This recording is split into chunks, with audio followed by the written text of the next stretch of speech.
Hi, everyone. Welcome to All Things Fulbright U.S. Student Program for RISD artists and designers. The Fulbright U.S. Student Program provides 6 to 12 month fully funded grants abroad for graduating students and recent graduates to conduct individually designed creative research projects, enroll in graduate school, or teach English. I'm Lisa Kramer. I'm RISD's Fulbright Program Advisor, or FPA. Fulbright is an intense process. My job is to make it more exciting rather than overwhelming, and to help you understand the process and mission so you learn and grow from each step. I'm here to help you at all stages of the application cycle to pull all the pieces together into a compelling proposal, no matter your discipline or project content. Fulbright is also a long process. To briefly outline the timeline, you will start working on this in the winter or spring, maybe even earlier. Things will intensify during the summer as you pull all the pieces together. You will submit early fall. Then the following spring, you are notified of the decision. Grants begin late summer or fall, a year after you submitted, or even the winter of the next year for some countries. Once you start the application process, the grant is a good year away. So if you are intending to apply this year, great. Consider that you will need to set some time aside for Fulbright between spring through September. If you are interested in next year or the year after, also great. It is never too early to start thinking about a Fulbright grant. Some can pull this off in 5 to 6 months, but many may take 1 to 2 years to develop their proposal. In any case, you are here now and will learn a great deal no matter how far you go in Fulbright exploration. So about Fulbright. The mission is to foster mutual understanding between nations, advance knowledge across communities, and improve lives around the world. It was created in Congress in 1946 to promote international goodwill through the exchange of students in the fields of education, culture, and science. It is sponsored by the U.S. Department of State's Bureau of Educational and Cultural Affairs. This is a U.S. government grant, which you should keep in mind as you consider your audience. It is administered in the U.S. by the Institute of International Education, IIE, and it is administered overseas by binational commissions and U.S. embassies. Both the needs and priorities of the host country and of the U.S. should be considered when crafting your application. It is also very important that you always keep in mind that Fulbright is at heart about meaningful cross-cultural exchange. This grant is open to graduating seniors and fifth-year students. You may begin the application process in your junior year or fourth year, but won't be able to submit an application until the fall of your senior year or fifth year. It is open to graduate students and to recent graduates. Know that you can apply through RISD up to 3 years after graduation. You must be a U.S. citizen by the application deadline, have a bachelor's degree by the start of the grant, be proficient in the language of the host country, and have limited experience in the host country. Applicants who have had extensive recent experience in the host country or extensive foreign experience are eligible to apply, but may be at a competitive disadvantage. Plus, there are unique country-specific requirements. There are 2 main grants. The Study Research Grant, which is independent research, study, or arts projects abroad for 6 to 12 months offered in 140 countries. English teaching assistantships are an opportunity for you to help teach English and U.S. culture in a classroom for 8 to 10 months offered in 75 countries. I'm going to focus on the Study Research Grant as that is what most RISD students are interested in. But know that we are happy to help you with an ETA application too. Keep in mind that the ETA opportunity comes with the expectation that you have experience in teaching, experience in working with non-native English speakers, specific teaching ideas and methods, and can make clear connections as to why teaching English will support your long-term goals. If you're applying for the Study Research Grant in the creative arts, you will need a well-developed project and/or study plan that improves your craft, which means art and design making needs to be central in the study, research, and outcomes. You will need to make your case for participating, learning, and growing as an artist. You need to develop and document a host country affiliation relationship. This might be with a university, research think tank, lab, library, community organization, or nonprofit, in which you receive mentorship and critique, maybe access to facilities or equipment. Maybe you're taking a class or workshop. Plus, you could be supporting their research or class or assisting in a production or a conference. You will need a compelling visual portfolio that supports your proposed grant activities. Consider that your portfolio will be reviewed by U.S. artists and designers, and host countries' experts who are likely not all artists and designers. You need to include meaningful host country engagement activities and have a high level of academic, professional, and/or artistic achievement, along with demonstrated leadership, flexibility, adaptability, and openness. What are the award benefits? Round-trip airfare, a monthly stipend, accident and sickness benefit, and other possible benefits depending on the host country. Once you return from a Fulbright experience, you will have gained new skills, perspectives, and insights that will influence you for the rest of your life. Along with Fulbright being a great opportunity to build your network overseas and develop lifelong friendships. This delightful image is of RISD alums Ying and Christine meeting up in Seoul years after their Fulbright experiences. One of the most common questions about benefits is, can I defer my loans while I'm on a Fulbright grant for a year? And the answer is yes. What does a Fulbright project look like? It's so hard to define. There are so many variables from your skills and interests to your affiliate's area of expertise. And there are 140 countries, each with their own interests and requirements. The possibilities are endless. But there are basically 3 broad types with lots of gray area in between. Independent study research is the traditional Fulbright award in which you design a project from beginning to end that allows you to work with people of the host country to mutually advance in your field of interest. Some countries offer graduate enrollment as an option. In this case, the program, activities, and outcomes are set. It's graduate study. However, this can be tricky as you have to make a case for this isn't just being about funding for graduate study. Why is this a Fulbright? What is the meaningful cross-cultural exchange? Why this country? How is this something you can't do in the US? It is important that you make a case for how your exploration goes beyond the institution of graduate study. And for most countries, you also have to be accepted to the university program, usually a separate process. This is what most RISD Fulbrighters do, hybrids.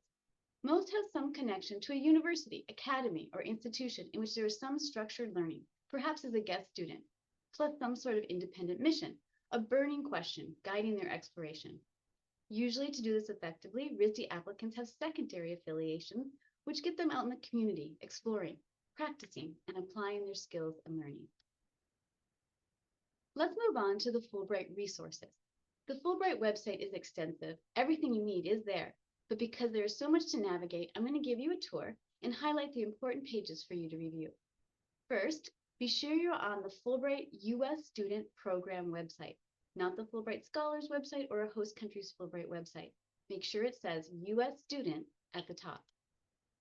Probably the most exciting pages are the country information and requirements, found here by region. For example, let's look at the Philippines. Here you will find the award profile and grant length, anything in particular they are looking for in candidates, such as disciplines, area of focus, or degree level. Of course, you will want to check out the language requirement right away. Any restrictions or preferences on affiliation will be listed on this page, and you will find helpful information on the award benefits, stipend, and cost of living. And you may find a link to the host country website with additional country-specific resources. You may even find an email to an actual human that you can reach out to. Process information is found under the Applicants tab, Application Components. Choose the grant, Creative and Performing Arts. Here you'll find each application component with drop-downs that include considerable details with instructions and tips. Portfolio requirements are found here. Then one more click, the link to required materials will take you here, where you will find a drop-down for the requirements of each Fulbright discipline. You will have to choose a discipline. There is no multidisciplinary option. It's not that you can't have a multidisciplinary practice or project, but because there are so many applicants, they have to put you in categories. So you will have to choose what best fits your project and consider your audience. The link to the online application, which opens in early April, is found here. Fulbright offers webinars April through October under the Applicants tab under Information Session. These are 1-hour sessions in which you will hear from Fulbright experts and hear questions from your peers around the country.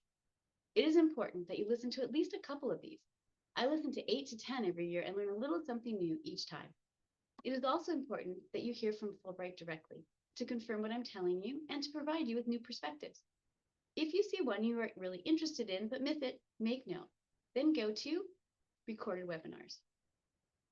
Here you can listen to webinars of interest when you have time. I am often an applicant's first go-to, but know that Fulbright program officers who work for IIE are there to help too.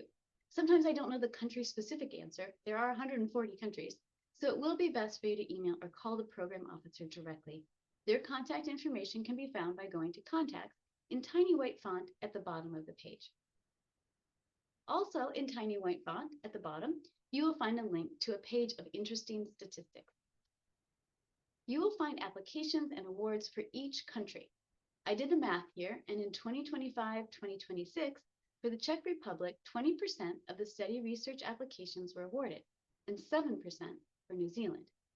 By no means should statistics solely guide your choice. If you are passionate about a country and your project is a great fit for that country, don't look at the statistics. But if you are open, the statistics may help you make a decision. You may want to poke around in the statistics and consider a less competitive country. Obviously, English-speaking countries are more competitive. The UK is by far the most competitive.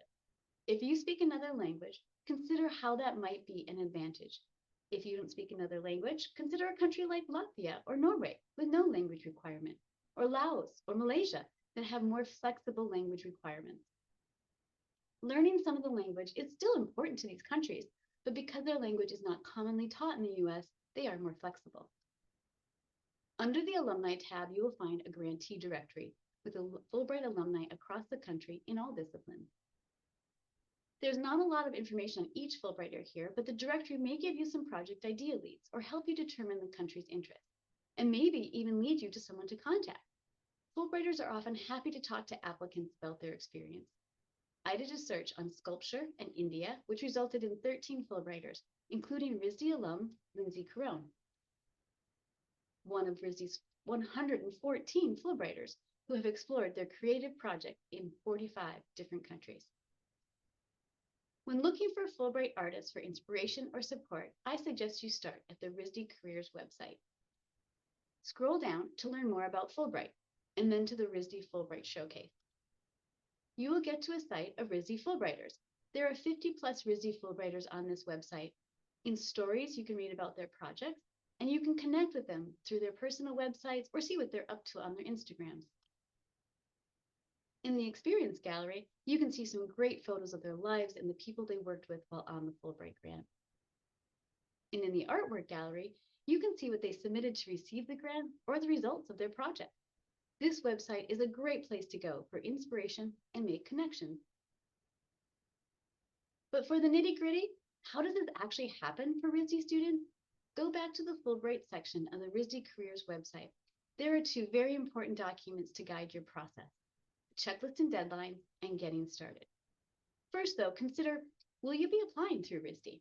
If enrolled or an alum who graduated in the past 3 years, you have the option to apply through RISD, but you are welcome to apply on your own, which Fulbright calls at large, and it is not seen as a disadvantage by Fulbright in any way. Note that the pro to applying through RISD is you will receive intensive support throughout the process. But the con may be that you must follow RISD's internal deadlines. We require applicants to kickstart in May and have a close to complete application in mid-August in order to receive a campus review and interview. Our internal deadlines are in place so we can effectively, efficiently, and fairly support you all through the process. But they are also in place for your benefit. We know from past experience that applicants who start late really struggle and then decide to wait until next year, which is fine. Lots of applicants have a false start and come back stronger the next year. This is RISD's checklist and deadlines, which you saw earlier. This is just the first page of this document, a visual look at the deadline. This document goes on to provide additional milestones for each application component. This document will help guide your process. Be sure to check out this document on the website for exact dates, but know that the first deadline is the Kickstart meeting in mid-May, where you confirm your intent and country choice, and we assure you are ready to go. The second deadline is your first draft, due early June. In mid-August, you will lock your application for a RISD review of your entire application package and portfolio, and for the RISD interview. Keep in mind, summer can be very challenging considering that many countries have a culture of long holidays in the summer, and holiday means a real break. You may find that affiliate contacts are not available, particularly mid-July to early September. And we strongly encourage you to send documents before the deadline. This will provide you with more time to redraft, incorporate feedback, fine-tune, and move on to your next draft for another application component. The second important document is the RISD Getting Started. You're really going to want to jump into this document. This is the index page. The first thing you'll notice is that it is really long, but consider that this is a condensed version of everything for RISD artists and designers in one place with guidance based on our experience working with many applicants over the years. This is your resource. Take the time to read it once over and then use it as a reference throughout the process. The RISD Getting Started document walks you through each application component with detailed advice. Plus, it has valuable information on what makes you a strong candidate and what makes a competitive proposal. So what are the components? Affiliation. Applicants must find and arrange their affiliation. Countries have specific requirements, but it is usually with a university, nonprofit, or research think tank. It cannot be with a for-profit company. Applicants must build the relationship and then document the nature of the relationship in a letter. Yes, this can be hard and take time. So start early, just do it. Don't wait for the perfect draft or perfect project idea. Who your affiliate is, what they can offer, what they would like in return, will affect your project ideas and proposal. You want to work with your affiliate to develop your project. There are tips in the Getting Started document to help your research and develop your affiliation. We also have an email outreach template and actual affiliate letters we can review with you during advising appointments. Statement of grant purpose. This is a 6,000 character statement outlining all the details and purpose of your project. Do consider that less is more. One thoughtful idea will be more effective than many. The purpose statement needs to be a clear and straightforward plan. You need a focused, unique direction to get busy reviewers on board. How do you do this? There are a number of tools to get you started on project development and writing. In the RISD Getting Started document under the application component, Statement of Grant Purpose, you can find these prompts to ensure you are hitting key content. This is, in a sense, a way to interview yourself. You can use these prompts as headers to help you focus, and then as your drafts develop, you will delete and transition. In fact, I often use them as a checklist when I review your first draft. Feasibility is key. You will need a strong how plan section with details and a timeline. This will take up a good half of your character space. It is hard to imagine a project in another country that will take place in a year or more from now, but that is what you will have to do. Imagine and know that it is okay if that plan changes. You need a plan to help your viewers understand and visualize what you will do and to get it out the door. There are 3 important essays about how you will fulfill the Fulbright mission. The first is flexibility and adaptability. You have 2,000 characters to talk about how you're prepared to adapt to working and living in another country. The second is community engagement. You have 2,000 characters to talk about how you will engage with the people of the host country. And third, impact. 1,000 characters to talk about how you will share your Fulbright experience with others and how a Fulbright experience will help you realize your future goals. For your narrative, consider the Getting Started document. The section on what makes a competitive proposal. For each of these green bullets, you will find a detailed description of what Fulbright is looking for. Read this now at the beginning and keep referring back to it as you develop your proposal. In addition, continue asking yourself the 2 big important questions. First, why this country? Beyond the institution you will be working with, if you picked up this project for Singapore and moved it to Japan, is it the same thing? How is it unique to Singapore? Second, how will this experience improve your craft? Beyond inspiration or a new place to practice, what skills are you gaining to specifically improve your craft in this particular country? Language forms. Depending on the country, a language self-evaluation and a professional evaluation may be required or recommended. 3 recommendation letters are required. Choose wisely in terms of who will write a meaningful letter and who will be timely. At the application stage, unofficial transcripts are required, so you will need to collect these documents, scan them neatly, and upload them into the application. The online application is really long and includes additional short answer essays. Start this early. This is not a last-minute thing, and be neat and consistent in both content and in formatting. You want to have a strong application package from beginning to end. And finally, portfolio. I have this last, not because it isn't important. It is extremely important, but you are the experts on this. You know how to do this well. I highly recommend you check out this 10-minute video found on the RISD Fulbright page. And here are a few pointers. Follow the instructions. How many? Size, resolution, minutes. Make your case with effective, high-quality images. Consider every image counts. Every image should tell a story that supports your purpose and path. You can have some detail shots, maybe an installation shot, but no throwaways. And use collaged images sparingly. There can be a couple of collaged images where it makes sense, but too many is overwhelming and diminishes the look and feel of a whole piece as a single image. There really needs to be a reason for more than one view in an image. Otherwise, it seems sneaking in additional pieces to gain an advantage. Make the connection to your grant project through your images. Your gallery-ready portfolio may not be the same as your project portfolio. Focus on the fit to your project and consider your audience carefully. Your reviewers are not only artists. For the host country interview, a RISD semifinalist whose discipline was photography was interviewed by a writer, a policy expert, and a dentist. Yep, a dentist. A great example of how important it is to develop an application that speaks to a varied audience.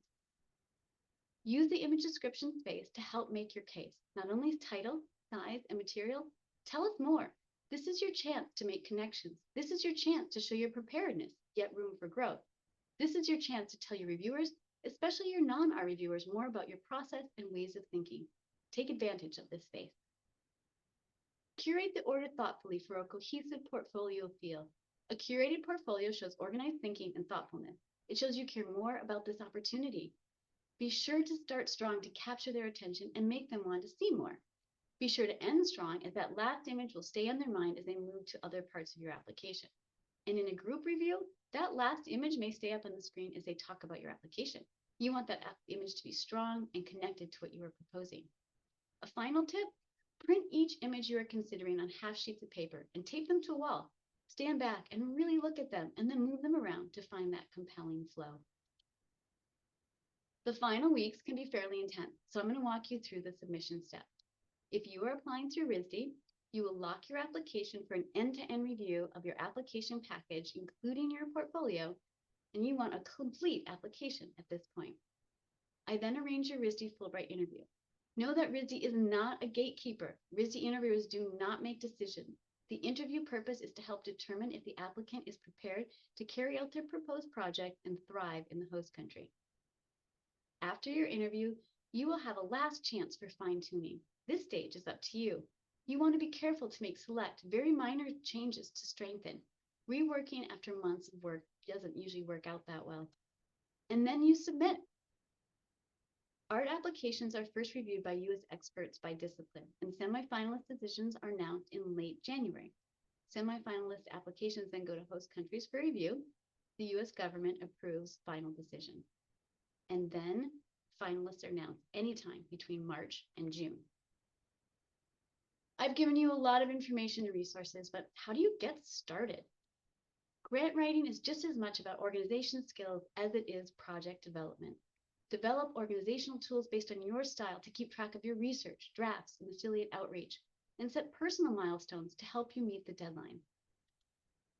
Review the country summary pages, which is really exciting and is important to find out early on if there are restrictions, preferences, or special requirements. Start drafting your purpose statement and essays early. The first draft, the commitment in writing, and the feedback you receive, this is when things really take off. Find help. Ask for help.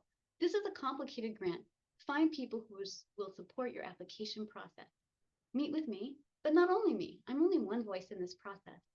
Find someone in your discipline to guide your research and content. Find someone to give you feedback on your image choices. Get a professor on board early on in your process. Reach out to the RISD Center for Arts and Language. They are an excellent resource for brainstorming or fine-tuning your proposal. Make use of the incredible resources at the RISD Library. Talk to RISD Global about where RISD might have connections in your host country. A word of advice on getting help. Get advice early in the process rather than so much at the end. At the beginning, all voices are important. At the end, your voice is important. Last minute advice is dangerous as it can really throw you off. Everyone will see something different. Well intentioned advice can send you down a rabbit hole after months of hard work, and it is really hard to recover from that. Avoid getting help from professional editors or AI. Fulbright wants to hear from you with all your unique humanness. And two more resources for you. On the RISD Fulbright page, scroll down to Tips from a RISD Fulbrighter, click on Learn More, and you will go to a document full of excellent insights and tips from RISD Fulbrighter to the Philippines, Ben Allen, and RISD Fulbrighter to Brazil, Gail Foreman. I want to leave you with a reminder of the first deadlines.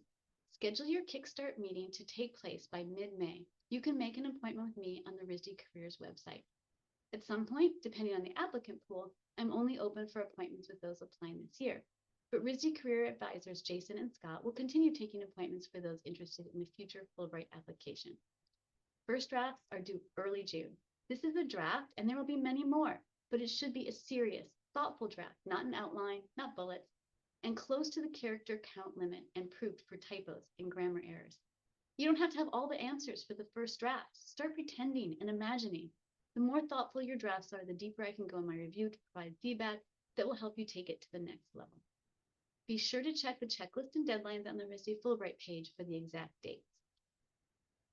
And finally, it will not be a waste of time. I want to emphasize what an amazing experience Fulbright is. This is an extremely competitive grant. It is important that you embark on this journey understanding that the process itself is a valuable experience, from the research to developing relationships overseas, to writing, to submitting. A Fulbright proposal is a lot of work, maybe the most intense proposal you will ever write. After a Fulbright application, other grants might seem easy. I look forward to working with you. Thank you, everyone.